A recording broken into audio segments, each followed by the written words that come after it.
Hello back there. Welcome. We're so glad that so many of you could come and be here. We're excited to finally be at this point of being able to share plans that have been in the works for several years now. We welcome all of those who are joining us by Zoom. We are recording this meeting so that those who can't be here today will be able to watch it at a later date. So we are I'm sorry, hang on. Let us wait just a moment. There's a few more folks coming in.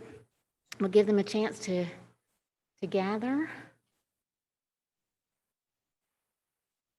Hey, Chris, will you be letting people in now that I'm on the talking side of things? Okay, great. Thank you. All right. Good morning. Welcome. All right. Okay, well, let us pause here and open with a word of prayer. Life-giving God, you have called us to walk in your ways of justice and truth, of compassion and mercy, and we seek to do that as a church. But we know we are only human. Annabelle, turn the Bluetooth off. Bluetooth. Would you help me? Are we good? All right. And we do the best we can. We seek to ask questions and to gather information and to pray, to study, to listen to one another. So today, as we unfold dreams for what we could do, what might be possible, we ask your blessings upon us. May this be a time of joy and learning together. We pray in Jesus' name. Amen. All right, so I was going to offer a word to those who are on Zoom, but it looks like all of you have already muted yourselves, so thank you for that. We will have a time for questions, and so those of you who are here in the sanctuary, you can come up to the microphone that will be on that stand in just a little bit once Leslie gets it going. And for those of you who are on Zoom, you'll be able to raise your hand, or if I'm not responding to your raised hand, you can wave at me wildly or put something in the chat, and we hope to have time for everyone's questions. But we also hope that this presentation will give you the answers to maybe a lot of the things that you are curious about as far as what we're hoping to do and how we plan to make that happen. So several years ago now, Linda, when did we first meet? So maybe in 2018, when we first started this process, as a new church, we had done some discernment work with an opportunity to participate in some consulting with New Matrix Consulting through our Presbyterian.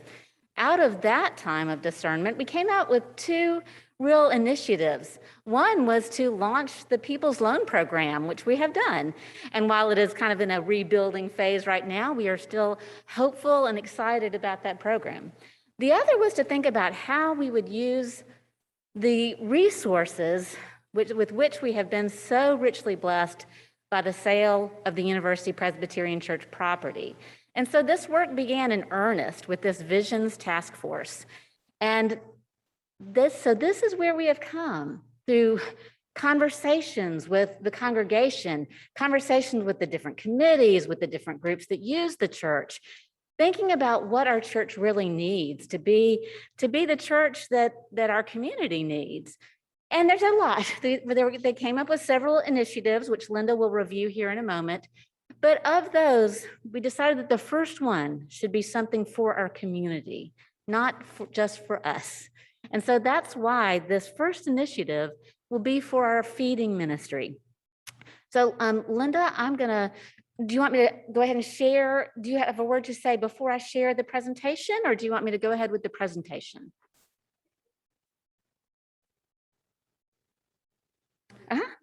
Yeah, come on up.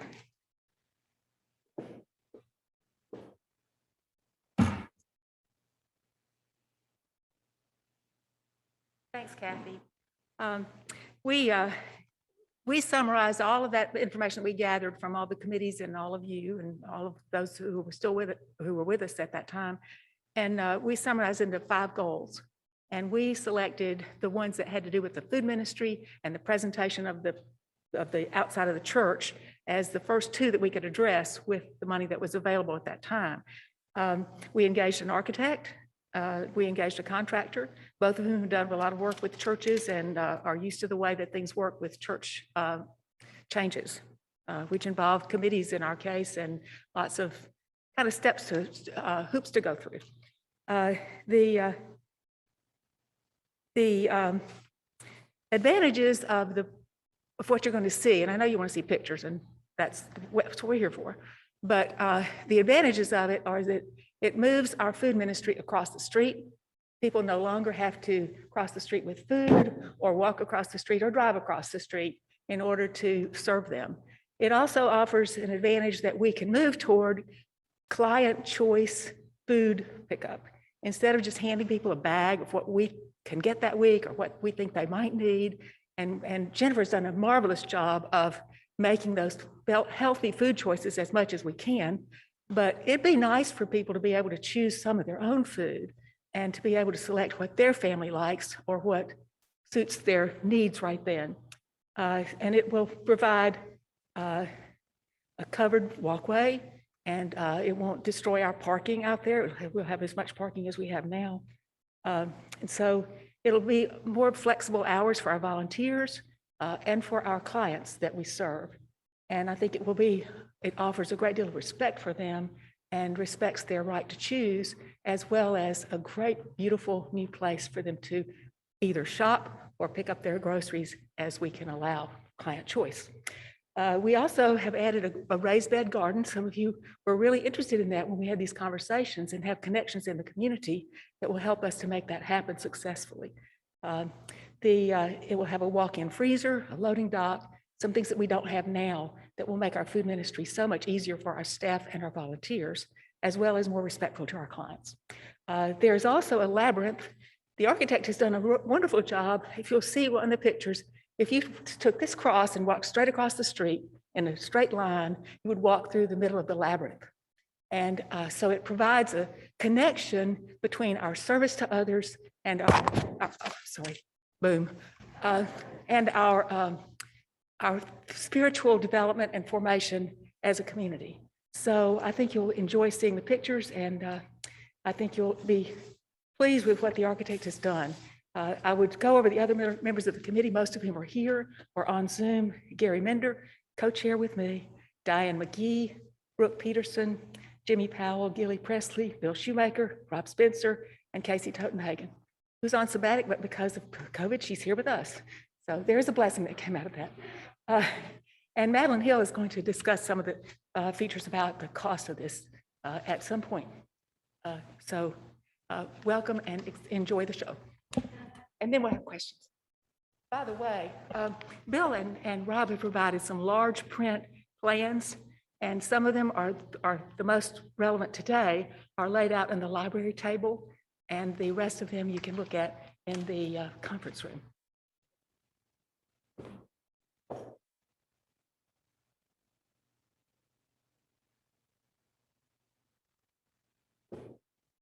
Thank you, Linda.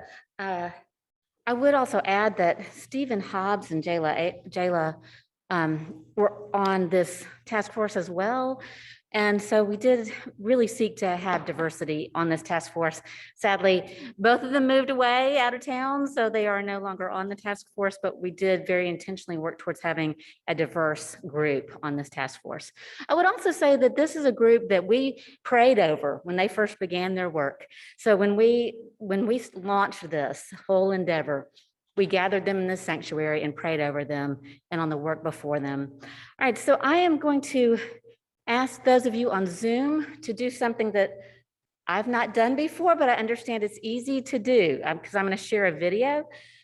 So you're going to need to pin your computer. Is that correct, Chris? Oh, I'm going to pin never mind. I'm not going to ask y'all to do anything. I'm going to pin my computer. Okay. I'm gonna get it right this time. I'm gonna ask you to pin my computer. So you right click and there should be an option to choose pin. And whoever figures this out first, you get a prize. I don't know what it is yet, but maybe volunteering in the food pantry.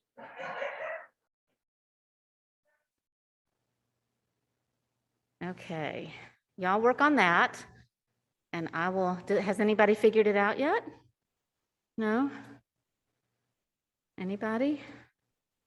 Any tips to be shared on how to do this? Yes, Kathy, we got Archer. it. What if you don't have a right click? If you find Kathy's computer somewhere, there's 3 dots up at the right of her image, and if you click on that, pin is there. I'm sorry, and Archer, what did you say? Oh, okay. Okay, so I'm supposed to keep Got it. talking so you can continue to hear me while you're searching for this. And oh, never mind. Okay, sorry, and thank you for your patience. And some of you are figuring it out, yes? Some of you have found it? Will they be able to see the video if they can't figure out how to pin my computer? Okay. Kathy, we're on an iPad. Is there any way to do it from an iPad? We don't I a com- have we're not on a no computer. idea. Yes, double click on Kathy's image, the square with Kathy, double click, and it'll give you a chance to pin or chat. Okay. Oh, we got Madeline when we hit Kathy. No, we got Kathy. Oh, we did? That's Oh, okay, thank We you. got it. Are y'all seeing my?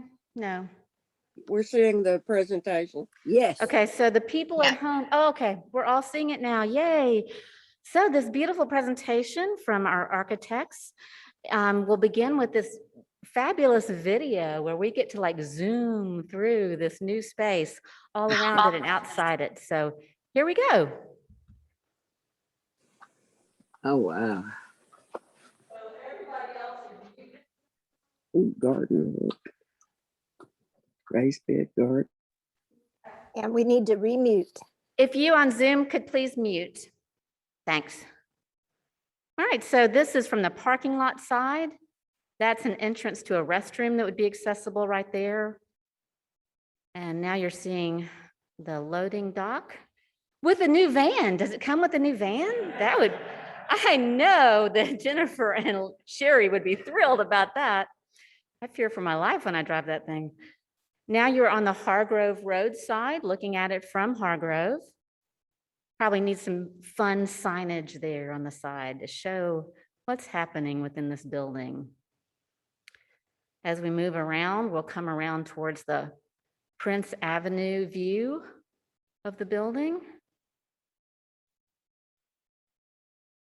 Zooming in on the side doors. And here we go. Now we don't know exactly what the inside of this will look like. That's really still being worked out. What would be the best way to have the storage in that room? But at the far end, there were some coolers and freezers. Man, we're in a hurry today, aren't we? We are rushing out of here. We're running late for something. Okay. There's the parking lot and raised bed gardens. Now pulling back out, you'll see someone walking across the labyrinth. They probably don't know what it's for. There it is. There's the labyrinth. All right, so there's a little fun tour of the whole place. We can now see some slides. Overview. So again, where you, at the top of the screen is Hargrove Road. To the right side of the screen is Prince Avenue. You'll see our existing parking lots. The driveway on the left side of the screen where the the van comes into the dock, that's basically where that driveway is now that exists on the property across the street. So there is the overview. We can come back to any of these for questions. Just want to go through the slides for the moment. Again, another view of the building with the labyrinth. From the gardens and walkway. And again, That door that you see behind the garden beds is a restroom there, so that even if the building itself were closed, we could have the restroom open if people were working in the garden. In the parking lot, the interior. One thing you don't really see, but there are kind of like checkout stations, and there is office space for Jennifer where she could meet with clients or keep paperwork safe, those kinds of things. Okay, do you want me to pause here before we move on to the final slide has some of the figures on it?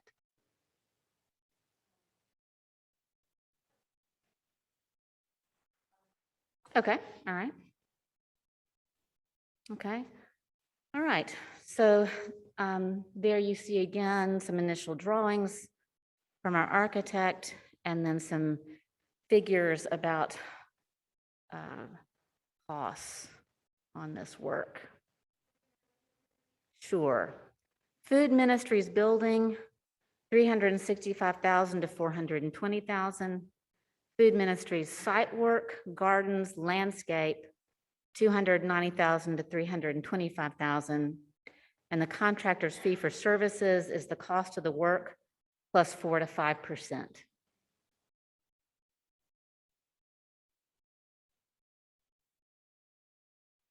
Okay, so we can go back to slides. We can, we are going to hear also from Madeline about the financial side of this. But why don't we pause here to ask questions about the design itself or the plans or the hopes. Rebecca, could you come up to the microphone so everyone could hear you?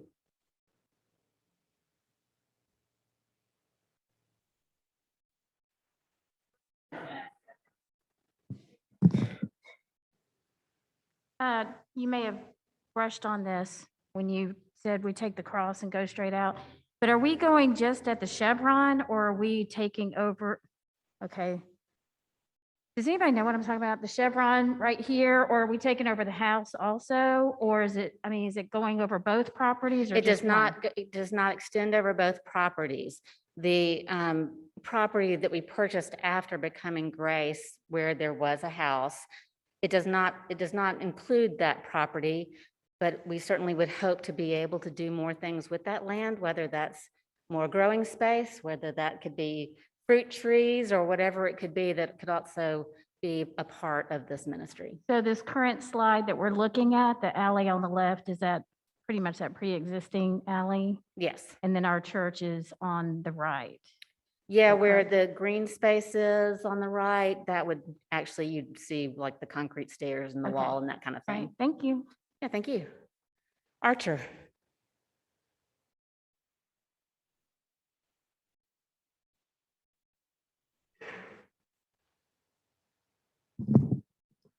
How much of the budget do you already have? Like, you might have already said this, I'm not entirely sure, but how much of the budget do you already have for the building, or do you need like donations? Oh, thank you. That's a great question. So when we sold the university property, that was a significant amount of money, which we have put into investments. So we have money that we have been holding, trying to discern what to do with. Now, how to pay for the building is a complex question, and we are going to talk more about that with Madeline Hill, who is chair of our finance committee. That's a fabulous question. So if you can hang on to it, we will get more into depth about that. All right. Thank you. Mike Altman has a question. Hey, I can't see myself, so I don't know if my face is on my phone or not. All right. Hold on a second. B's holding an egg. Anyways, I was wondering about the sustainability plans for the building in terms of, on the one hand, the actual materials used in construction, because like a bunch of concrete is really full of carbon. And then the plans for the sustainability in terms of energy efficiency of the building.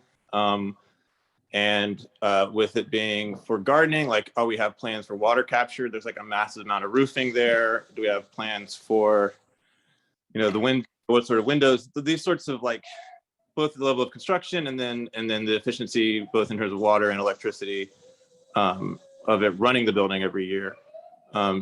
Just to keep that in line with I think our church's vision when it comes to creation care. So I don't know what conversations have been had. And like, I feel really bad zooming in at this point when there's plans, lovely, beautiful slides with this question, but like, yeah, I was curious.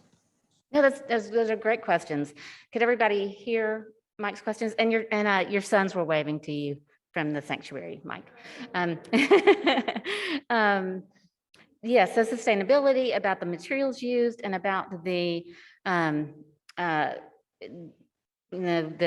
our footprints. How environmentally safe are we going to be? So, Linda, do you want to respond? Yeah, do you want to just go? You can go to that microphone if you want. I believe the name, the initials for it are lead architect, but he is very much into environmental practices. The roof of that building is, at least one side of it is set so that it will be able to have installed later, probably solar panels to help facilitate the power in that building. The other thing we're doing is collecting rainwater from the roof, and there's arrangements for rain barrels to be there. I don't know the details of how that's going to work, but I do know that the architect and the contractor are also very much interested in that, and we'll collect water for use in the garden. I did check with them the last time I talked to them about whether or not they could arrange it so that the pipes are easily accessible to those people that are going to be working in the covered garden. So I don't know whether there'll be various places where that water can be pumped, but we are working with some people that are very interested too, as you are, Mike, and the rest of us, in environmental concerns. Did that address the things that you brought up? Mike, you can't talk right now. Yeah, that's really great. That's really great. The solar issue is a huge one. I mean, we're kind of limited because state law and policy is terrible, and Alabama Power is trying to bleed us all dry. But that's why we're deferring that. We're only one being able to do that. Did you have another question, Mike? No, that was great. Thanks. Okay, thank you. Susan Binky has her hand up. Susan? Yes, I'm wondering if in budgeting, the consideration that someone has to clean the building, maintain the bathrooms, and all that normal maintenance is figured into the budget that we're going to have for the church after construction. I could say that we probably haven't, so no. But I also think we could also come up with plans for that. And I would imagine that this could be even a co-op kind of thing where some of our volunteers could help with the cleaning of the building. That would be great, huh, Jennifer? Because she does it herself right now. Yeah, so no, we have not. Yeah, right. So no, that has not been included at this point. But thank you. Do you have another question? Okay, all right, Rush. Yes, first of all, I want to commend the Vision Task Force as being part of rebuild this sanctuary that we're in now back after the tornado. I appreciate the anxiety, everything that you go through, and believe me, you still got 3 times of that more to come. Couple of questions. It's already talked about the drive, the alleyway. Is there going to be an improvement to that done in the plans? And the plans call for that to be redone? Right. Yes. Okay. And also, I know it's the architect's picture, nice landscape picture. Is the Ballard property, the property across, is it going to be landscaped during this project? No. Okay. All right. Okay. Will there be a fence around the property at all, around the garden or anything? Rush asked about a fence. We actually, the architect relocated the gardens. Originally, the architect had them on the street side of the building. I understand. And relocated them so that they would be safer and not by the street. And I guess because they are raised bed, we don't feel as much of a need for fencing to keep dogs out or whatever, but it is something we might have to assess. But we want this to feel as accessible as possible, but we'll have to just see how that plays out. Okay, thank you. Thank you.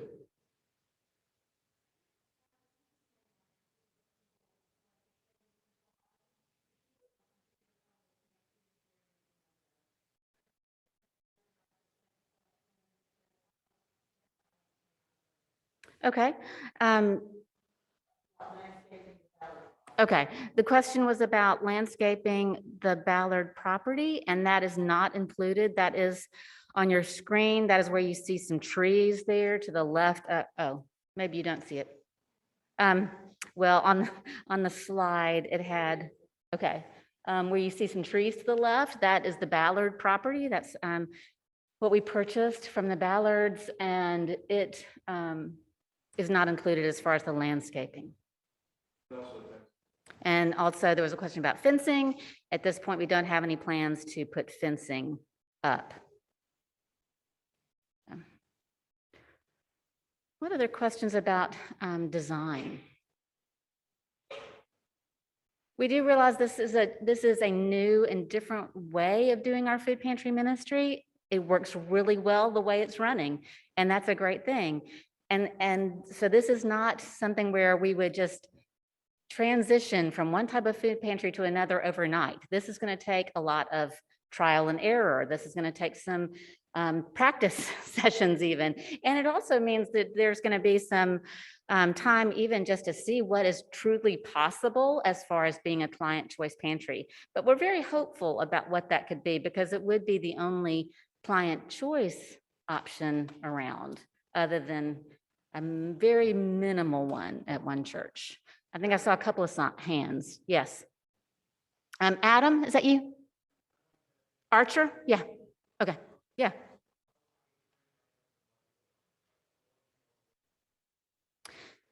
Yeah, solar panels. That's something we have talked about, especially for potential renovations to this building, and that solar panels could be a really great way to go. But that is in conversation.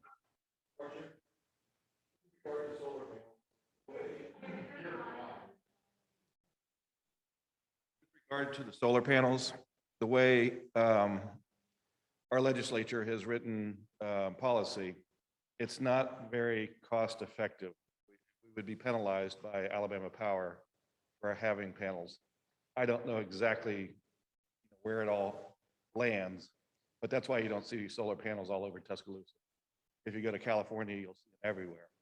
So it might be something that our budget might allow us to do it, even though it's not in our best interest to do it financially. That would be great, but at this point, we can't do that.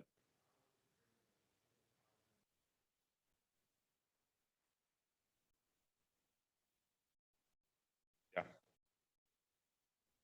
Who's just asking about the possibility of that? Yeah.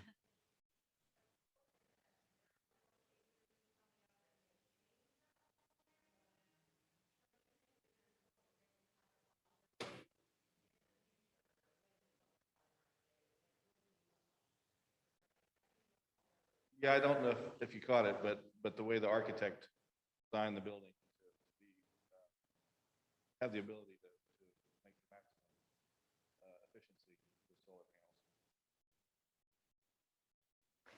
panels. Okay. I did want to bring you back to this slide for a minute. What you can't see in any of these slides, because I guess it's not really that exciting for us, is the storage area. So where you see there's a figure at the back of the room, behind that person is storage, is where groceries could be loaded in. And so that would be a separate space that could be temperature controlled. So just wanted to point that out because there isn't a specific slide about that. Oh, sure. Yeah, absolutely. Absolutely. And we might need a few trees out there by that labyrinth in this summertime. A labyrinth is not a maze. You can get lost in a maze. A labyrinth is an ancient form of prayer and meditation where you walk a path, it takes you to the center, and it takes you back out to the way you came. But the idea being that you've been changed on this journey. So in the way that early Christians took pilgrimages to the Holy Land, for those who could not do that, this was another way of journeying in prayer. And so this very ancient prayer form has been revisited by many different faiths. And so this would be another way to kind of center this whole space in connection with a faith community. Yes. So what is the current square footage that we're using now for the food pantry, and what will be the proposed square footage? Jennifer, do you know the square footage? Where's Bill? Bill knows the square footage of every space in this building.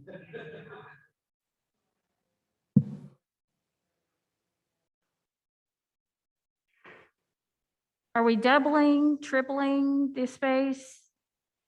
I mean, we got.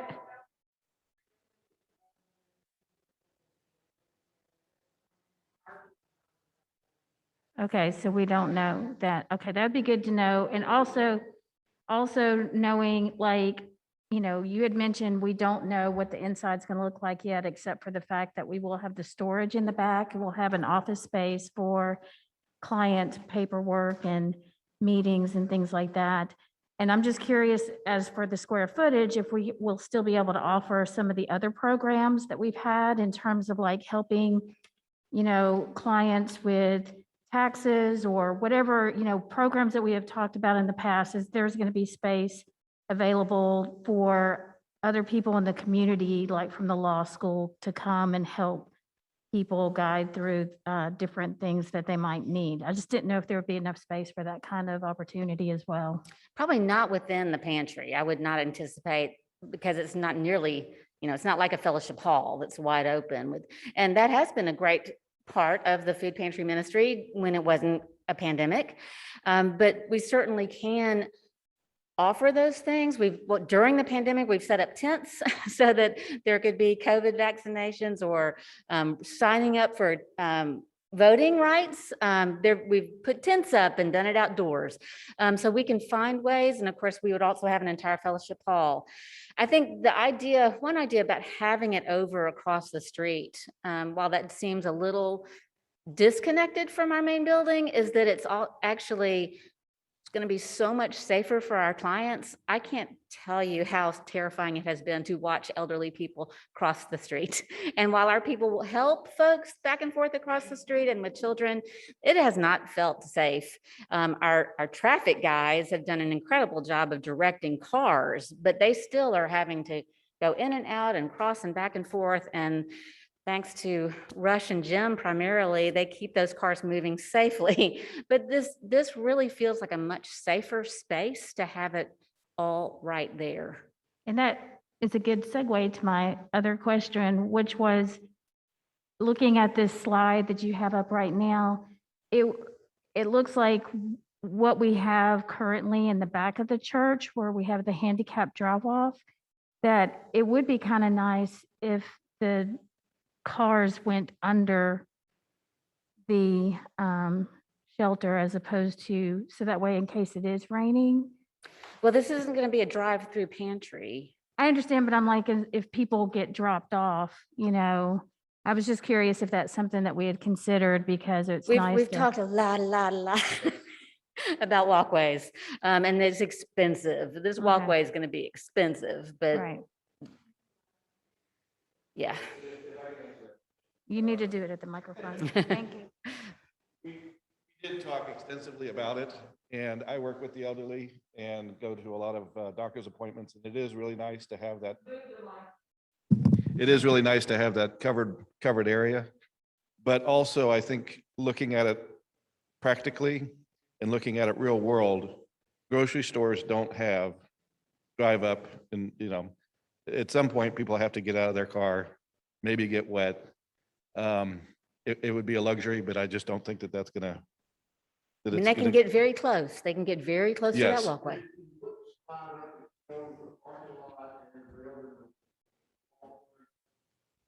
There'll be handicap parking close to the walkway also. So you can get people pretty close. You can pull up and drop someone off there at the end of that walkway.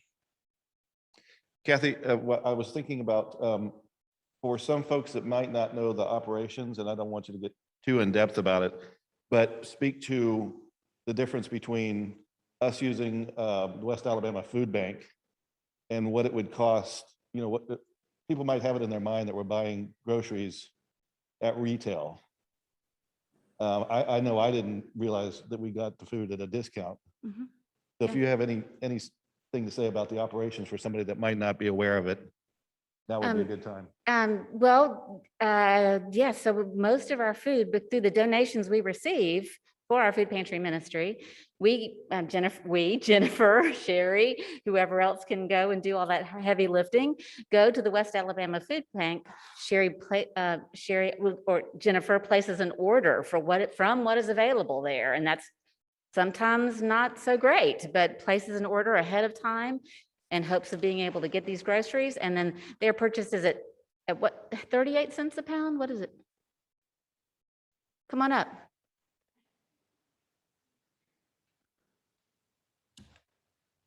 So we are an agency of the West Alabama Food Bank. It's sort of a co-op partnership that we work with them.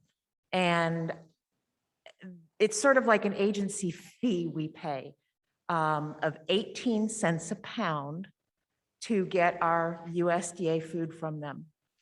I pack the bags of food for the clients at about 25 pounds for the bigger bags and about 14 pounds for the smaller bags. And I can do them for less than $5 a bag. So that's pretty much what I look for each month, is about 25 pounds of food, costs about $5 a bag. And it'll contain vegetables and fruit, pastas, sauces, proteins. Frozen meat would be included in that. So that's not something people can purchase at the store. We couldn't get that kind of food. So it's really going to be important that we stay partnered with the food bank. Now, the issue with staying partnered at the food bank is that the USDA food is what requires the paperwork and the requirements for income or whatever it is that people have to sign up for and be recorded for each time they come, is because of the food. If we could eliminate our partnership with the food bank, have donated food, all of this covered, we wouldn't require any paperwork at all. Mhm. But because of this partnership and how much we can do with the $5 of money, that's why we do the paperwork. Does that answer most of the questions? Thank you. That's wonderful. Thank you. Yeah, so when we say, when we look at this new pantry, people aren't coming to pay for this food. They would be coming and receiving this food, and depending on how this client choice is able to happen, that could mean that they get a certain amount poundage of food a year. They wouldn't be decreased in the amount of food they would receive, but they might have some options of this vegetable or this vegetable instead of here's a bag of food, which is a well thought out bag of food, but we all like choices. And the idea with the coolers is the possibility of having some fresh foods. Right now, there are places that would donate food to us, but we can't take it because we have nowhere to keep that food fresh. So just expanding our options with the possibility of being able to provide even healthier food than we can provide now. It is now 10:30. We are going to need to get out of this space before worship so the air can be cleansed. I'd like to move on now to, unless someone has another design question, I'd like to move to Madeline Hill so she could speak to the finances of this piece, because this is a very important question. So Madeline, are you ready? Sure, I'm right here. Can you hear me okay? Yes, thank you. Yeah, can you hear me? Yes. Okay, great. There was reference to how much we'll be able to contribute to the cost of this. It is true, we have reserves, and we have a fair amount of reserves, because both UPC and Covenant had some reserves, and UPC had just sold their property, and they brought into the merger a large amount of cash. However, one important point everybody needs to realize is that every year since the merger, the pledges and contributions we receive fall far short of our operational budget. In fact, they barely cover personnel costs. Everything else comes from revenue we get from our investment accounts. So as Visions was talking about their plans, and they have a lot of plans. We're getting a piece of it this morning, but they have a lot of plans, and the price tag on that is pretty substantial. We knew we couldn't just pull it out of reserves. We needed to go someplace else to think about how this would be financed. So we turned to the Presbyterian Foundation for some professional guidance on this. And they ultimately directed us to the Presbyterian Investment and Loan Program, which is a nonprofit corporation that makes low interest loans to congregation or PCUSA affiliated entities.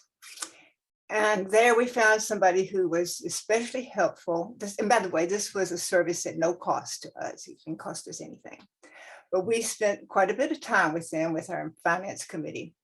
And we reviewed a number of options, different size packages of loans versus equity. And we came up with a figure for a loan that would be comfortable for us for based on just typical standard lending norms for churches, how much it would cost per giving unit, what our cash flow is, and the fact that we don't want to withdraw any that would reduce our ministry, the services we provide, or the programs that we have, or what we contribute to the community or to the world at large. So we came up with a very workable formula where we would borrow $1.5 million and then use roughly $850,000 as an equity match that would come from our reserves and still be able to maintain programs and services as they currently exist. Any donations or grants that we received for this project would be pulled from that 850 so that we don't have to take out any more than absolutely necessary from investments, so we can do other things in the future that are addressed in the Visions plan.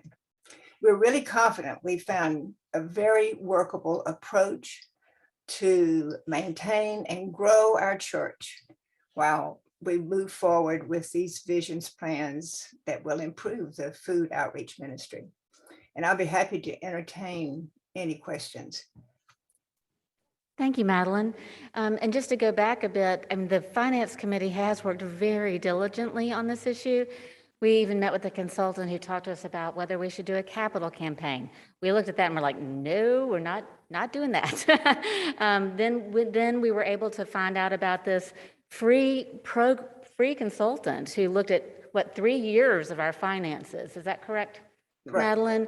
And reviewed 3 years of our finances to see what is really feasible for us. So a lot of work, a lot of support has been given to us from the Presbyterian Foundation, and that was invaluable to us in moving forward.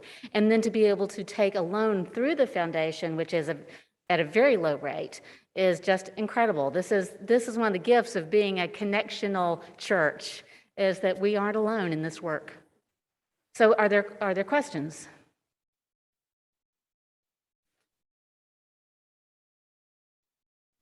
Anybody online have a question? Rush. What is the rate of the loan would be? Currently, it's at 3.8% Rush, and that's for a 5-year window. They reevaluate the rates every 5 years. Okay, is that like a balloon at the end of the 5 years? No, it's ongoing as we pay monthly principal and interest. Okay. And so I get the total of what we're talking about financing is right at 2.35 million, 2.35 million? No, we're 1.5 and then 850? No, we're talking about borrowing 1.5. Right. But the 850 is gonna come out of reserves, right? Yes, we're not borrowing that. Okay, so that's the 2.35. Total. Well, the 2.25. project is that, that the Visions has been given, the working budget is 2 point and a quarter, 2.25, excuse me, 2.25 million. Okay. And I don't know, this may be a question of the Vision Committee, but has the projected utilities and maintenance been figured in the budget for this money? No, this is strictly construction. Strictly construction.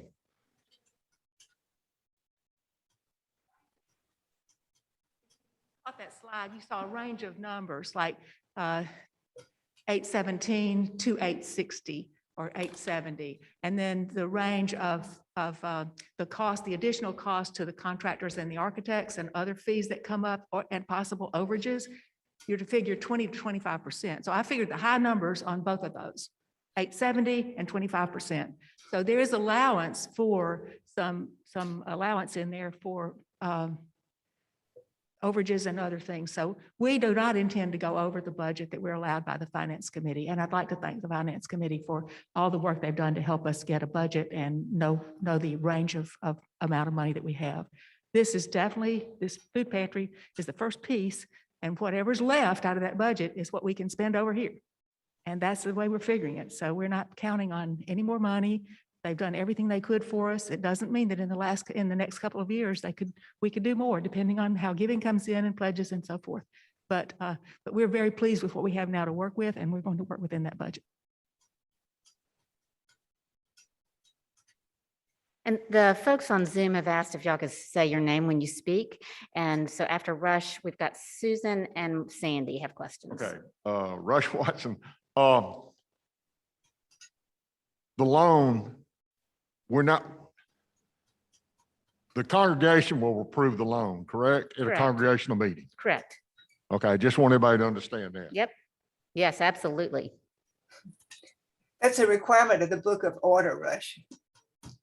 So this is Susan, and Kathy, I just wondered, Madeline had mentioned grants, and I know we've got some folks that are working really hard on that. I thought just if you could talk a little bit about that piece of the pie. Sure. Susan, thank you so much. And Brooke, would you like to speak to that? I mean, I know it's still very up in the air at this point, but what the hope is. Brooke Peterson. Yeah, we have a great grant writing team right now. So Laura Thrasher, myself, and Lucy Trozen and McHugh, Shannon McHugh. And we started about a year ago to start looking into grants. We have right now about a list of 15 to 20 that seem like good matches for us. We are at a pause point because the church first needs to approve this happening, and we need to have a full budget and a timeline. And so the grant committee is paused, but there's a lot of opportunities for grants around this project that have to do with everything from gardens to the client choice. And so that's something that once we have a go-ahead and a green light, that certainly the grant writing committee would be involved with all the different committees in figuring out what the good matches are. Certainly it's set up as a grant writing program, so not just a one and done, but something that we've been collecting pictures and stories and histories so that we could continually apply for grants if we wanted to. So thank you so much. Thanks, Brooke. Okay, Sandy, you have your hand up. Yes, I just had a question about the range in the budget, and Linda answered that, that the 25% holding that, which I think is great. I was curious about the contractors' fees being separate. Is that also included in the number? Are you including that, or is that going to be over and above what has been what you're figuring for the projects. The 4 to 5% is contractors and architects fees, and that is within that 25% that. Wonderful. Counted. Yeah, That is great. that was Linda Grote. Thank you. Tommy? Yep. Tommy Letzinger, is there an anticipated payoff date of the loan, or do we have an idea of how many years what's the term of the loan? The loan would be for 20 years. Okay. It can, of course, be paid out before 20 years, but that it is for that length of time. Okay, thank you. We really hope and believe that we have so many folks in this community who are not part of Grace, but who support our food pantry ministry. There are other churches that are just friends of the community who give financially to our food pantry ministry, who volunteer with it. So we really think that this new initiative could even bring in more outside participation. And we think that would be a fabulous way to strengthen our connections with the community around us. And so we would have hopes that folks would like to help make this happen. There are many things that we still don't know all the answers to. What will the gardens be? We don't know. Will that be something that a client gets a portion of a garden and they get to grow things in because they don't have anywhere to grow fresh stuff?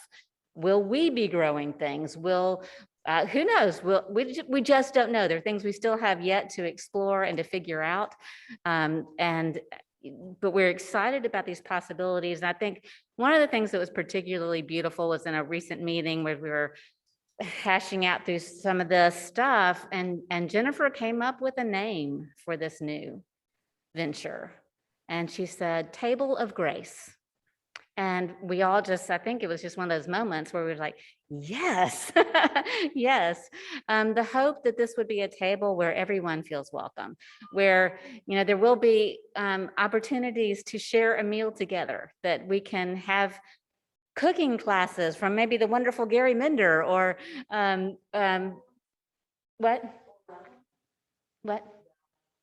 Ralph Lane. There could be meals together around table, and maybe even we could grow enough in the garden to have a meal together around the table. So we're really seeing this as a possibility of developing and broadening our community connection. And that is the hope and the dream. And so we are really happy to be able to share this with you. It is now 10:44. So I think we're gonna need everyone to leave. Thank you so much. Could we close with a word of prayer? And I just wanna say, could the Visions Task Force people stand up, please?